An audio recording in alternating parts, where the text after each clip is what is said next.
Class 10th का math 12 chapter का 12.1 हुआ। क्षेत्रमिति हम आज स्टार्ट कर रहे हैं। क्लास 10th का क्षेत्रमिति। क्षेत्रमिति में क्या होता है, सबसे पहले आपको फार्मूला का नॉलेज होना चाहिए। क्षेत्रमिति में कोई भी, चाहे घन हो, चाहे घनाभ हो, चाहे वर्ग हो, चाहे त्रिभुज हो, चाहे चतुर्भुज हो, चाहे मान लीजिए कोई भी हो, लेकिन आपको बेसिक नॉलेज उस सब में चाहिए क्षेत्रमिति में।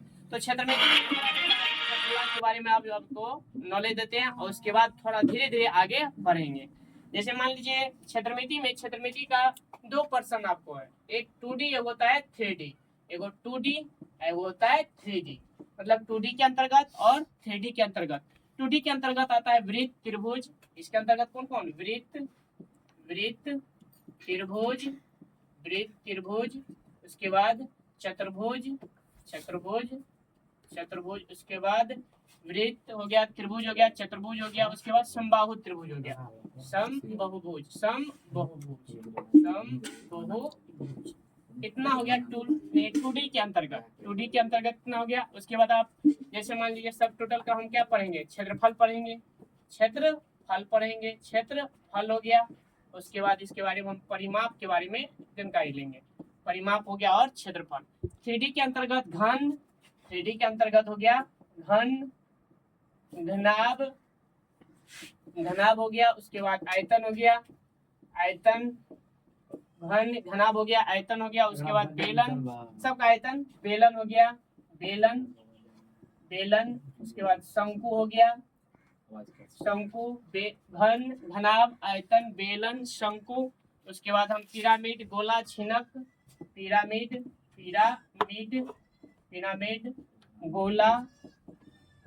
गोला, अर्धगोला,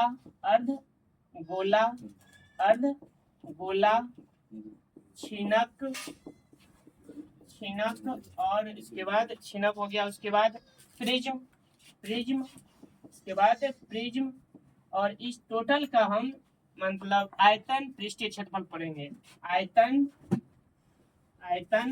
पृष्ठीय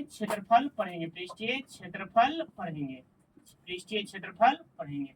मतलब पहला में हो गया क्षेत्रमिति का 2D और 3D। पहले अच्छा समझिए 2D के अंतर्गत कौन कौन सब आएगा और 3D के अंतर्गत कौन कौन चीज सब हमको पढ़ना है। 2D के अंतर्गत वृत्त, त्रिभुज, चतुर्भुज, समबाहुभुज और इसका क्षेत्रफल और परिमाप के बारे में जानना है। 3D के अंतर्गत में घन, घनाभ हो गया, आयतन मतलब सबका पढ़ना है। बेलन हो गया, शंकु हो गया, पिरामिड हो गया, गोला, अर्धगोला, छिनक, प्रिज्म और सबका आयतन और पृष्ठीय क्षेत्रफल पढ़ना है। सबसे पहले हम सर्कल के बारे में पढ़ेंगे। स्टार्ट करते हैं 2D के बारे में। सर्कल के बारे में पढ़ेंगे। सबसे पहले हम सर्कल के बारे में पढ़ेंगे। वृत्त के बारे में। वृत्त मतलब एक घेरा होता है या परिमाप हो गया। वृत्त मतलब जैसे वृत्त हुआ तो वृत्त मतलब इंग्लिश में इसको बोला जाता है सर्कल हो गया। ये क्या हो गया? सर्कल। अब वृत्त के बारे में टोटल जानकारी लेंगे। जैसे मान लीजिए एक वृत्त हुआ, क्या हुआ? वृत्त हुआ। इसके अंदर में क्या हो गया? एक केंद्र हो गया। अब इसी में हम सब टोटल चीज जानेंगे। त्रिज्या हो गया, मान लीजिए त्रिज्या हो गया। ये क्या हो गया? त्रिज्या। उसके बाद मान लीजिए यहाँ से हम मान लीजिए कोई अर्धवृत्त हो गया, यहाँ पे व्यास भी कह सकते हैं इसको। उसके बाद हम मान लीजिए टोटल यहाँ से भी हम खींच सकते हैं, व्यास हो गया यहाँ से। अर्थात हम लिख सकते हैं कि ओ ए मान लीजिए बी हो गया और सी मान लेते हैं इसको। अब ये बड़ा वाला जो हम खींचे हैं, बड़ा वाला एक त्रिज्यखंड यानी वृत्तखंड और त्रिज्यखंड। जैसे मान लीजिए ये बड़ा वाला हो गया और ये छोटा वाला, तो ये लघुखंड हो जाएगा, ये वृत्तखंड हो जाएगा। और टोटल ये जो हो गया दीर्घखंड हो गया। इसको बोला जाता है दीर्घखंड। जैसे मान लीजिए ओ ए क्या हो गया? यहाँ पे त्रिज्या हो गया। ओ ए क्या हो गया? त्रिज्या हो गया। ओ ए त्रिज्या को आर से सूचित किया जाता है। बी ए क्या हो गया? व्यास हो गया। बी ए व्यास हो गया, व्यास को डी से सूचित किया जाता है, व्यास को डी से। उसके बाद हो गया मान लीजिए ए सी क्या हो गया? चाप। ए सी मान लीजिए चाप हो गया, ए सी चाप हो गया। इतना थोड़ा बहुत जानकारी चाहिए। अब इसमें हमको इसका क्षेत्रफल, वृत्त का क्षेत्रफल क्या हो गया? वृत्त का क्षेत्रफल क्या होता है? पाई आर स्क्वायर। पाई का मान कितना होता है? 22/7। अब इसी का मान 3.14 होता है। अब इसमें एक पॉइंट लिख लेना है कि पाई जो है ना एक अपरिमेय संख्या होता है। पाई जो है एक अपरिमेय संख्या। पाई एक अपरिमेय संख्या है, एक अपरिमेय संख्या है, अपरिमेय संख्या है। यदि इसका मान पूछे, यदि 22/7, तो 22/7 परिमेय संख्या होता है, परिमेय संख्या होता है, परिमेय संख्या होता है। 22/7 हो गया परिमेय संख्या, और इसका मान लिया पाई जब भी कहेगा तो पाई क्या हो गया, एक अपरिमेय संख्या। वृत्त का क्षेत्रफल हो गया पाई आर स्क्वायर। वृत्त का परिधि क्या होता है, 2πr। वृत्त का परिधि, वृत्त का परिधि, वृत्त का परिधि क्या होता है, 2πr। वृत्त का परिधि 2πr। यदि इसी में कहेगा वृत्त की त्रिज्या, यदि त्रिज्या हमको दिया हुआ है, व्यास दिया हुआ है, तो कैसे निकालेंगे, तो डायमीटर बोला जाता है। व्यास को क्या बोला जाता है, डायमीटर। व्यास को डायमीटर इंग्लिश में बोला जाता है DIAMETER, डायमीटर। यदि वृत्त की व्यास कहेगा निकालने के लिए, वृत्त का व्यास, व्यास निकालेंगे तो क्या होगा, 2 गुना r होगा, 2 गुना त्रिज्या हो गया। यदि व्यास हो गया 2 गुना त्रिज्या, और यहीं पे यदि त्रिज्या कहेगा तो व्यास बटे 2 हो जाएगा, व्यास बटे 2 हो गया। त्रिज्या भी निकल गया और व्यास भी निकल गया। जैसे आप समझिए, जैसे ये क्या हो गया, वृत्त, ये वृत्त का केंद्र हो गया O। यहाँ से यदि यहाँ तक हम वृत्त के केंद्र से यदि परिधि पे यदि एक रेखा को मिलाते हैं, तो वृत्त के केंद्र और परिधि जो मिलाए हैं, तो यही वृत्त का त्रिज्या हो गया। त्रिज्या को r सूचित करते हैं।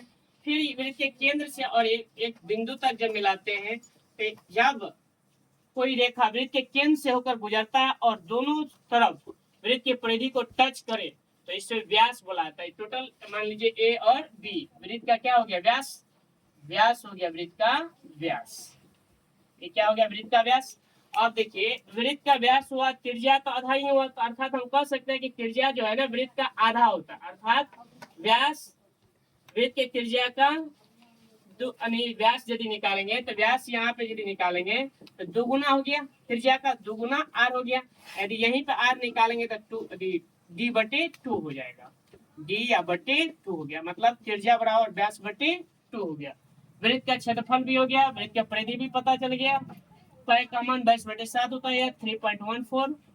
और पाई परिमेय है या अपरिमेय, पाई एक अपरिमेय संख्या है, पाई का मान 22/7 उपरिमेय संख्या होता है, अर्थात दशमलव के रूप में हम भी कह सकते हैं कि उपरिमेय, क्योंकि भिन्न के रूप में आ गया तो परिमेय संख्या होगा। अब हम वृत्त के बारे में इतना जानकारी प्राप्त कर लिए। अब इसके बाद पढ़ेंगे अर्धवृत्त, इसके बाद पढ़ेंगे अर्धवृत्त।